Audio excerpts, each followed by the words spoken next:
జిల్లాలోని ఘాట్ రోడ్లు భయపెడుతున్నాయి. రహదారుల నాణ్యతపై వాహనదారులు, ప్రయాణికులు తీవ్ర భయాందోళన వ్యక్తం చేస్తున్నారు.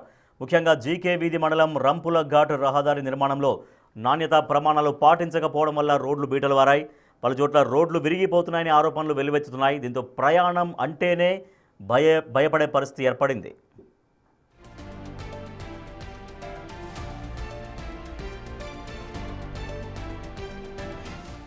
కొండలను తవ్వి రోడ్లు వేయడం వల్ల కొండ చర్యలు విరిగి తరచూ బండరాళ్లు దొర్లి పడుతున్నాయి. ఇటీవల కొయ్యూరు మండలం చింతాలమ్మ ఘాటు వద్ద జాతీయ రహదారిపై కొండ చర్య విరిగిపడడంతో రోజంతా ట్రాఫిక్ నిలిచిపోయింది. ఆ సమయంలో వాహనాలు నిలిచిపోవడం వలన పెద్ద ప్రమాదం తప్పిందని స్థానికులు తెలిపారు.